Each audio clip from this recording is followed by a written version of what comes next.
In this video, I'm going to demonstrate how to set up new advisors and businesses using the Milecross Commission Management System.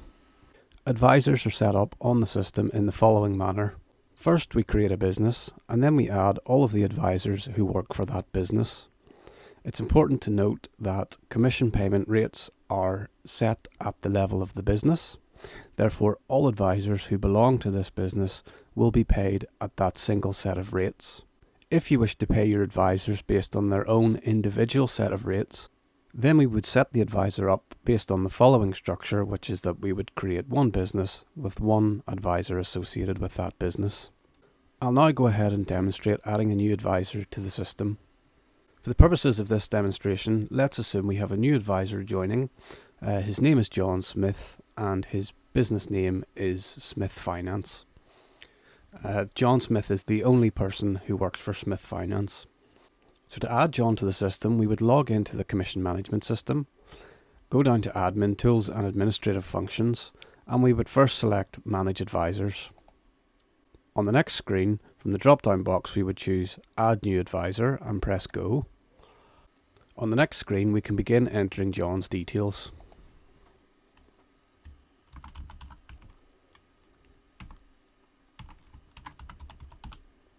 So we enter forename John, middle name we can leave blank, surname we'll enter as Smith, assigned business we can leave as none because we haven't set his business up yet.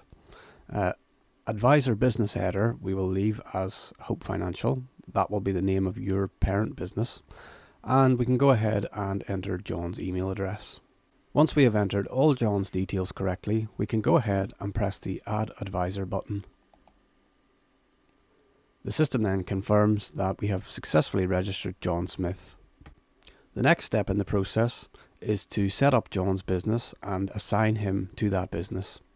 To do that, we go to the Administrative Functions menu and we choose Manage Businesses. And from the drop-down list, we will choose Add New Business and press Go. And on this page, we can start filling out the details for John's business. In this case, John's business is called Smith Financial. If John was self-employed and didn't have an explicit business name, it's perfectly fine to use his name as the business name. For example, John Smith. But in this case, John brands his business as Smith Financial, so that's what we'll use now. We'll go ahead and enter John's business's telephone number.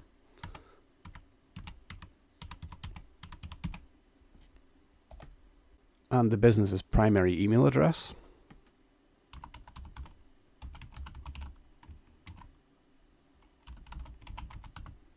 It's important to note that this is the email address that will be used to send the business's commission statement as and when it's ready. For both business header and business supervisor, we can leave those as they are. For principal advisor, we need to go ahead and select John Smith from the drop-down list. This indicates who the primary advisor for this new business is.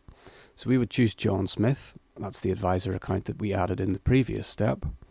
And once we have confirmed all of the information and we're happy that everything is correct, we can go ahead and press the Add Business button.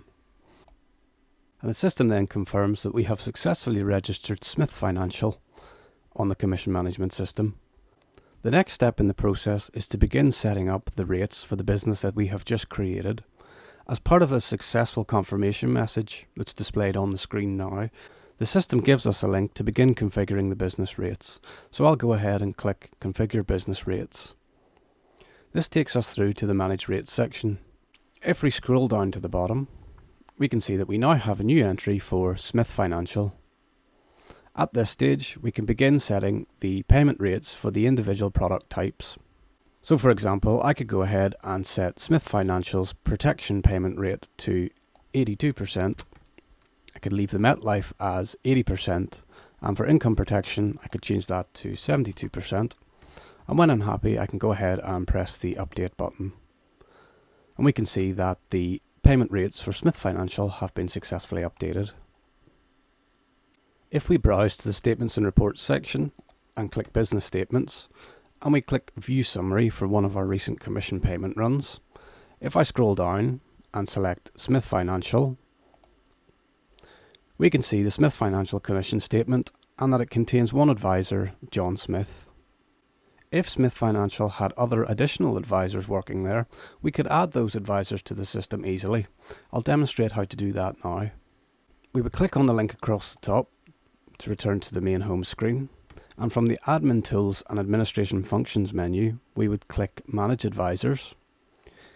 From the drop-down list, we would select Add New Advisor and press Go. And let's say, for the sake of example, Smith Financial had another employee called Lisa Jones. So I would enter her forename as Lisa, I'll leave her middle name blank, and I'll put her surname as Jones. In this case, because Smith Financial is already set up on the Commission Management System, we can choose the assigned business for Lisa Jones, and we would find Smith Financial in that list. We would leave the advisor business header set as it is, and for email address, we'll go ahead and enter Lisa's email, which is lisa.jones@hope.com, and we can go ahead and press Add Advisor. The system has now confirmed that it has successfully registered a new advisor called Lisa Jones. If I return to the home screen and go to the Statements and Reports, Business Statements, if we choose View Summary for one of our most recent commission runs, I'll scroll down and I'll select Smith Financial, and we can now see that on the Smith Financial commission statement we have two advisors. The first one is John Smith and the second one is Lisa Jones. So as commission filters through for both of these advisors, it will be picked up and displayed here. That concludes a short demonstration on how to add new businesses and advisors to the Milecross Commission Management System.